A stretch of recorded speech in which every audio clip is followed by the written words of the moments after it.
यह डिक्टेशन अमर उजाला के संपादकीय पेज से है।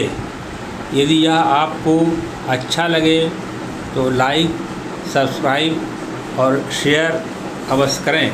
रेडी। ऐसे समय में जब विश्व के कई देशों में राजनीतिक बदलाव देखने को मिल रहे हैं और बढ़ते सरकारी कर्ज, महंगाई व भू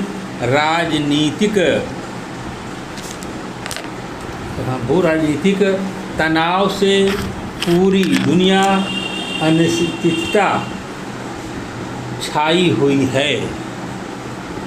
अंतर्राष्ट्रीय मुद्रा कोष ब्रैकेट में IMF ब्रैकेट बंद द्वारा वित्तीय वर्ष 2024-25 के लिए भारत के सकल घरेलू उत्पाद ब्रैकेट में GDP की वृद्धि दर के अनुमान को बढ़ाना देश की अर्थव्यवस्था की मजबूती के प्रति आश्वस्त करता है।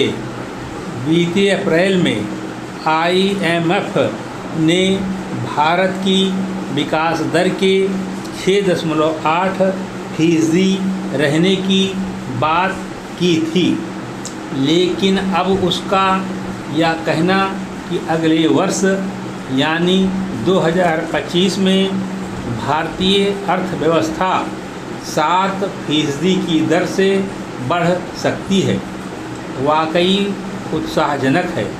उल्लेखनीय है कि रिजर्व बैंक के गवर्नर ने भी पिछले महीने कहा था कि भारत संरचनात्मक बदलावों से गुजरते हुए 8% की वृद्धि दर की राह पर बढ़ रहा है। दरअसल भारत में खासकर गांवों में रहने वालों के बढ़ते निजी उपभोग को अर्थव्यवस्था की गति की सबसे बड़ी वजह बताया जा रहा है, जिसकी पुष्टि केंद्रीय सांख्यिकी व कार्यक्रम क्रियान्वयन मंत्रालय के हालिया सर्वे से भी होती है। इसके अनुसार पिछले 11 वर्षों में ग्रामीण परिवारों की खपत में इजाफा हुआ है, यानी 2011-12 में गांव में जो प्रति व्यक्ति मासिक खर्च 1430 रुपये था, वह 2022-23 में करीब 3773 रुपये हो गया। हालांकि शहरों में प्रति व्यक्ति उपभोग व्यय का 71% ज़्यादा होना असमानता की बढ़ती चुनौती को भी दर्शाती है। हालांकि जब वैश्विक अर्थव्यवस्था की वृद्धि दर 2023 के 3.3% की तुलना में 0.1% सुस्त रहने की बात की जा रही हो, तब रिपोर्ट के मुताबिक भारत का 2025 तक दुनिया की सबसे तेज़ी से बढ़ने वाली अर्थव्यवस्था बने रहना एक सकारात्मक संकेत है।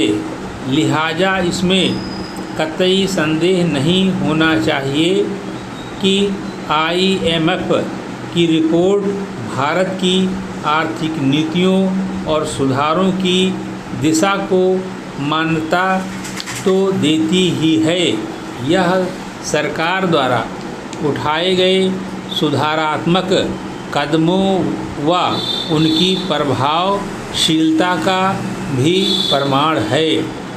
वित्तीय व बैंकिंग क्षेत्र में किए गए सुधारों के अलावा उद्यमिता व डिजिटल अर्थव्यवस्था को मिल रहे प्रोत्साहन से ये क्षेत्र भी देश के विकास की कहानी में अपनी भूमिका निभा रहे हैं। साथ ही बुनियादी ढांचे में बढ़ते निवेश, उपभोक्ताओं की बढ़ती क्रय शक्ति और मध्यम वर्ग के विस्तार ने भी अर्थव्यवस्था को नई दिशा दी है। इसके अतिरिक्त विदेशी निवेश को प्रोत्साहन देने और व्यापार सुगमता बढ़ाने के लिए उठाए गए कदमों का भी सकारात्मक प्रभाव स्पष्ट दिख रहा है। हालांकि निर्यात की तुलना में आयात के